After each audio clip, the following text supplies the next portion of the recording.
Hi dears, good morning. സച്ചിയുടെയും രേവതിയുടെയും ഇന്നത്തെ വിശേഷത്തിലേക്ക് എല്ലാവർക്കും സ്വാഗതം കേട്ടോ.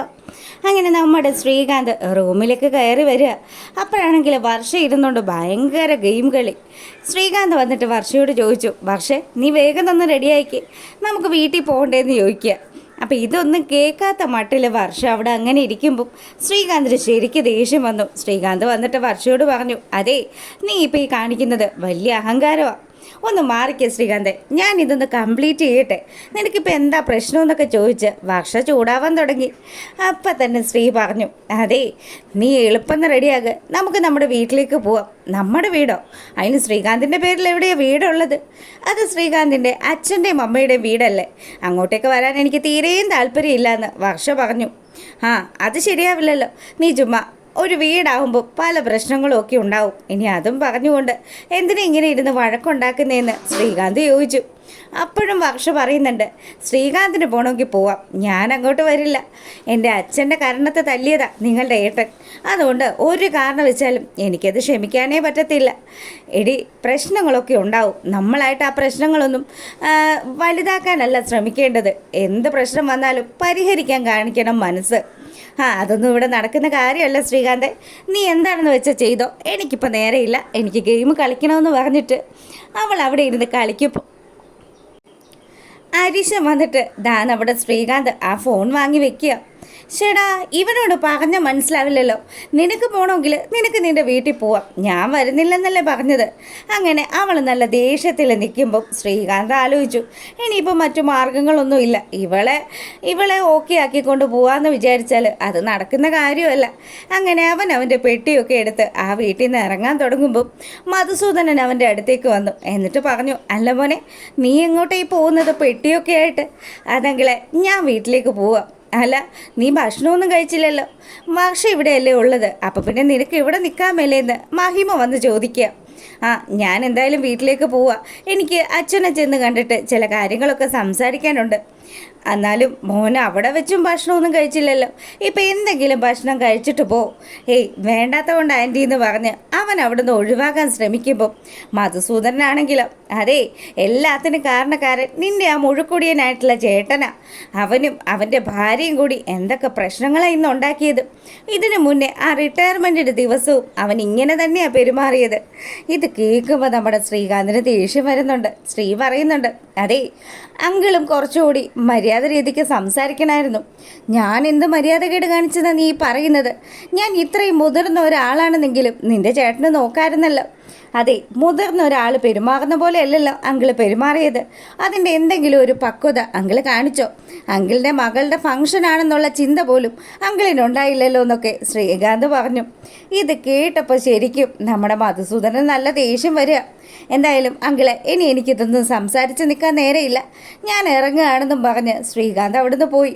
അപ്പം തന്നെ മഹിമ പറയുന്നുണ്ട്, നിങ്ങളത് വലിയ കാര്യമൊന്നും ആക്കണ്ടെന്നേ, അവൻ നല്ല പയ്യനാ, നമ്മുടെ മോളുമായിട്ട് നന്നായിട്ട് ചേർന്ന് പൊക്കോളും.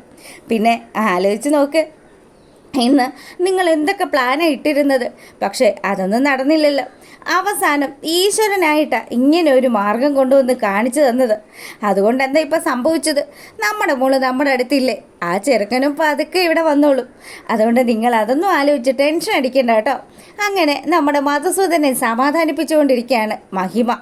പിന്നീടാണെങ്കിലോ നമ്മുടെ ചന്ദ്രമതി ആ ഫംഗ്ഷന് വെച്ച് സംഭവിച്ച കാര്യങ്ങളൊക്കെ ആലോചിച്ച് വിഷമിച്ചിരിക്കുക. അപ്പോഴത്തേക്കിനും അങ്ങോട്ടേക്ക് നമ്മുടെ അച്ഛൻ വന്നു. അച്ഛൻ വന്നപ്പോൾ ചോദിക്കുന്നുണ്ട്, അല്ല എന്താ ചന്ദ്ര നീ ഇങ്ങനെ ആലോചിക്കുന്നത്? അതോ ഒന്നും പറയണ്ട, ഇന്ന് സംഭവിച്ച കാര്യങ്ങളെക്കുറിച്ച് ആലോചിക്കുക. അത്രയും വലിയൊരു ഓഫീസറായിട്ടുള്ള അദ്ദേഹത്തെ കരണത്തടിച്ചപ്പം ഇവൻ എന്തുമാത്രം അഹങ്കാരമുണ്ട്. ഞാൻ അപ്പോഴേ പറഞ്ഞതാ ഈ സച്ചിനെ ഒരു പരിപാടിക്കും പങ്കെടുപ്പിക്കരുതെന്ന്. അന്നേരം നിങ്ങൾക്കായിരുന്നല്ലോ മനുഷ്യ നിർബന്ധം. ഇപ്പം നിങ്ങൾക്ക് സമാധാനമായോന്ന് അവൾ ചോദിച്ചപ്പം അച്ഛനൊന്നും മിണ്ടാണ്ട് നിൽക്കുക. എൻ്റെ ചന്ദ്രമതി, അയാളുടെ ഭാഗത്തും ഒരുപാട് തെറ്റുകളൊക്കെ ഉണ്ടായിരുന്നു. അയാൾ എന്തൊക്കെ പ്രശ്നങ്ങൾ ഉണ്ടാക്കിയെന്ന് വല്ലത് നിനക്കറിയാവോ? സാറാണ് പോലും സാറ്. അയാൾ ഞങ്ങളുടെ ഡിപ്പാർട്ട്മെൻറ്റിലിരുന്ന് കട്ടുമുടിച്ച കഥയൊക്കെ എനിക്ക് നന്നായിട്ടറിയാം. പിന്നെ നിങ്ങൾക്ക് പലതും അറിയാം. നിങ്ങൾ ചുമ്മാ ഇങ്ങനെയൊക്കെ പറഞ്ഞുകൊണ്ടിരിക്കുക. എൻ്റെ വർഷമോളും ശ്രീകാന്തും ഇനി ഈ വീട്ടിലേക്ക് വരുമോ? അയ്യോ ആലോചിച്ചിട്ട് മേലല്ലോ. അങ്ങനെയൊക്കെ നമ്മുടെ ചന്ദ്രമതി ഇരുന്ന് കരഞ്ഞ് പാട്ടുപാടിക്കൊണ്ടിരിക്കുക. ഈ സമയമാണെങ്കിൽ സച്ചിയാണെങ്കിൽ രേവതിയും കൂട്ടി കൂട്ടിയിട്ട് വീട്ടിലേക്ക് വന്നു കേട്ടോ. അപ്പം രേവതി പറയുന്നുണ്ട്, സച്ചിയേട്ടാ അമ്മയുണ്ട്, അധികമൊന്നും സംസാരിക്കാൻ നിൽക്കണ്ട. എൻ്റെ രേവതി, ഇന്ന് നമ്മൾ കഴിച്ച ഭക്ഷണം ഉണ്ടല്ലോ, നമുക്ക് ഇടയ്ക്ക് ആ ഹോട്ടലിൽ ഇനിയും പോകണം കേട്ടോ. എനിക്ക് ഇഷ്ടപ്പെട്ടു. പറ്റിയാൽ ആഴ്ചയിൽ പോയി കഴിക്കണം. നല്ല ഫുഡല്ലേ അവിടുത്തെ. അങ്ങനെ നമ്മുടെ ചന്ദ്രമതി ഇവർ രണ്ടുപേരും വരുന്നത് കണ്ടപ്പോൾ നിൽക്കട അവിടെ എന്ന് പറഞ്ഞു. സച്ചിയാണെങ്കിൽ എന്താ, അതെ നീയൊക്കെ എവിടെ കറങ്ങിയിട്ട് വരിക? ഇവിടെ ഭക്ഷണമൊന്നും ഉണ്ടാക്കിയില്ലല്ലോ, ഞങ്ങൾ പുറത്തു പോയതാ കഴിക്കാനായിട്ട്. ഓ, വയറ് നിറച്ച് കഴിച്ചു കാണുമല്ലേ? നിനക്ക് സമാധാനമായോ ഇന്നത്തെ പരിപാടി അലമ്പാക്കിയപ്പോൾ? അതെ, ഞാൻ എന്ത് ചെയ്തു എന്നാണ് നിങ്ങളീ പറയുന്നത്? നീ തന്നെയാണ് ചെയ്തത്. സംശയമുണ്ടോ? നിൻ്റെ അച്ഛനിവിടെ നിൽക്കുന്നുണ്ടല്ലോ, അങ്ങേരുടെ അടുത്തൊന്ന് ചോദിച്ചു നോക്ക്. ദേ, എന്തൊക്കെ സംഭവിച്ചാലും വർഷയും ശ്രീകാന്തും സന്തോഷത്തോടു കൂടി ജീവിക്കാൻ നീയൊന്നും സമ്മതിക്കില്ലല്ലോ. ഇവളാ ഇതിൻ്റെയൊക്കെ പിന്നിൽ കളിക്കുന്നതെന്ന് പറഞ്ഞ് രേവതിയെ ഉന്നം വെച്ചുകൊണ്ട് നമ്മുടെ ചന്ദ്രമതി അങ്ങ് തുടങ്ങുക. അപ്പം തന്നെ നമ്മുടെ രേവതി പറയുന്നുണ്ട്, ഞാൻ എന്ത് ചെയ്തെന്ന് അമ്മ ഈ പറയുന്നത്? എനിക്കിതൊന്നും അറിയത്തില്ല. പിന്നെ ആ പരിപാടിയിൽ വെച്ച് വർഷയുടെ അച്ഛനും അമ്മയും ഒന്നും നല്ല രീതിയിലല്ലല്ലോ സംസാരിച്ചത്. അതിനുള്ള മറുപടിയല്ലേ സച്ചിയേട്ടൻ കൊടുത്തിട്ടുള്ളൂ. പിന്നെ അയാൾക്ക് 2 അടി കിട്ടിയെങ്കിൽ കണക്കായി പോയിന്ന് രേവതിയും പറഞ്ഞു. ചന്ദ്രയാണെങ്കിൽ എൻ്റെ കുടുംബത്തിൻ്റെ മനസമാധാനം കളയാൻ വേണ്ടി കയറി വന്ന മൂശാട്ടയാണ് നീയെന്നൊക്കെ പറഞ്ഞ് രേവതിയോട് ദേഷ്യപ്പെടുമ്പോഴത്തേക്കിനും ശരിക്കും നമ്മുടെ ശ്രുതിയും അതുപോലെ തന്നെ നമ്മുടെ ശ്രുതിയും കൂടി അങ്ങോട്ടേക്ക് വരിക. ഇത് കൊള്ളാലോ, ഇന്ന് തന്നെ അമ്മ ഇതുങ്ങളെ രണ്ടിനെയും ഇവിടുന്ന് പറഞ്ഞു വിടാനുള്ള സാധ്യതയൊക്കെ ഉണ്ട്. പിന്നെ ഇതൊക്കെ കണ്ട് നമുക്കിങ്ങനെ രസിക്കാമല്ലേ ശ്രുതി? പിന്നെ അല്ലാതെ എനിക്ക് ഒരുപാട് സന്തോഷമായെന്നൊക്കെ പറഞ്ഞ് അവർ രണ്ടുപേരും കൂടെ അങ്ങനെ സന്തോഷിച്ച് നിൽക്കുക. അപ്പോഴത്തേക്കിനും നമ്മുടെ സച്ചിക്ക് അങ്ങ് ദേഷ്യം വരാൻ തുടങ്ങി. ഞങ്ങൾ എന്ത് ചെയ്തെന്നാണ് നിങ്ങളീ പറയുന്നത്? അതെ, നിങ്ങൾ ഈ പറയുന്നതിലൊന്നും ഒരർത്ഥവും ഇല്ല. ദേ, ഈ നിൽക്കുന്ന നിങ്ങളുടെ മകനുണ്ടല്ലോ, ലക്ഷങ്ങൾ പറ്റിച്ചല്ലേ അവൻ ഇവിടുന്ന് മുങ്ങിയത്. അത് കഴിഞ്ഞിട്ട് വേറൊരുത്തരുണ്ടല്ലോ, നിങ്ങളുടെ 2ാമത്തെ മകൻ ശ്രീകാന്ത്, അവന് ഒളിച്ചോടി പോയി കല്യാണം കഴിച്ചു. ദേ, എൻ്റെ അച്ഛൻ്റെ മനസ്സ് നല്ല മനസ്സായതുകൊണ്ട് അച്ഛൻ അവരെ രണ്ടുപേരെയും കയറ്റി. എന്നിട്ടും പോരാഞ്ഞിട്ട് എന്ത് വന്നാലും പോയാലും അവസാനം ഈ നിൽക്കുന്ന പാവൻ രേവതിയുടെ തലയിൽ കയറലല്ലേ നിങ്ങളുടെ മെയിൻ പരിപാടിയെന്ന്. അപ്പോഴത്തേക്കിനും ചന്ദ്ര പറഞ്ഞു, ഇനിയൊരക്ഷരം പോലും നീയൊന്നും മിണ്ടിപ്പോകരുത്.